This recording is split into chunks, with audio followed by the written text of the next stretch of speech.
তুমি দেখো এখানে তিনটা বাক্য দেওয়া আছে। প্রথম বাক্যটা দেওয়া আছে I know where he lives, দ্বিতীয় বাক্যটা দেখো I know the place where he lives, তৃতীয় যে বাক্যটা রয়েছে সেটা হচ্ছে I will go where he lives, এবং জানতে চাওয়া হয়েছে তিনটা কোন ধরনের ক্লজ। আমরা ভর্তি পরীক্ষায় গিয়ে আমাদের প্রথম একটা কাজ করব, বুঝছো, একটা ট্রিক্স, সেটা হচ্ছে আন্ডারলাইনকৃত যে অংশটা থাকবে সেটাতে আমরা ইট দিয়ে রিপ্লেস করব। তাহলে চলো আমরা তিনটা আন্ডারলাইনকৃত অংশ, এই যে দেখো এগুলো হচ্ছে আন্ডারলাইনকৃত অংশ, আমরা তিনটাকে ইট দিয়ে রিপ্লেস করি। ধরো এই পুরোটার পরিবর্তে আমরা ইট লিখলাম, এই পুরোটার পরিবর্তে আমরা ইট লিখলাম, আবার এই পুরোটার পরিবর্তে আমরা ইট লিখলাম। তাহলে একটা জিনিস খেয়াল করো, প্রথমটা দেখো আই নো ইট, তাহলে ওখানে মিনিংফুল, তাই না?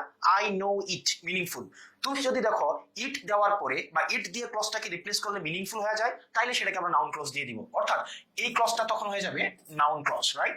এবার দেখো দুই নম্বরটা I know the place it, I know the place it meaning কিন্তু হচ্ছে না। কিন্তু এটা মজার বিষয় দেখো তো, এই যে ইটের আগে এখানে একটা গুরুত্বপূর্ণ একটা বিষয় দেখো, ইটের আগে কিন্তু একটা নাউন বা প্রনাউন আছে। দেখো এই যে নাউন বা প্রনাউন, অর্থাৎ এই ক্লজের আগে একটা নাউন বা প্রনাউন আছে, অর্থাৎ ইট দিয়ে মিনিং হচ্ছে না, কিন্তু ইটের আগে এক্সট্রা একটা নাউন বা প্রনাউন আছে যেটা তোমার কোথায় ছিল না, এতে ছিল না। অর্থাৎ তুমি যদি দেখো ইট দিয়ে রিপ্লেস করা যায় না, মিনিংফুল হয় না, কিন্তু ইটের আগে একটা এক্সট্রা নাউন বা প্রনাউন থাকে, সেটাকে আমরা চোখ বন্ধ করে দিয়ে দিব আমরা অ্যাডজেক্টিভ ক্লজ। কি ক্লজ? Adjective clause. এবার আসো 3 নম্বরে I will go it, I will go it meaning হয়? মিনিং হচ্ছে না।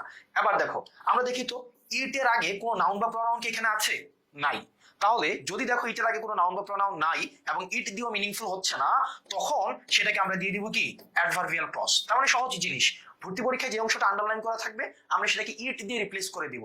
ইট দিয়ে রিপ্লেস করলে যদি এটা কমপ্লিট মিনিং হয়, তাইলে সেটাকে দিয়ে দিব আমরা কি? সেটাকে আমরা দিয়ে দিব নাউন ক্লজ।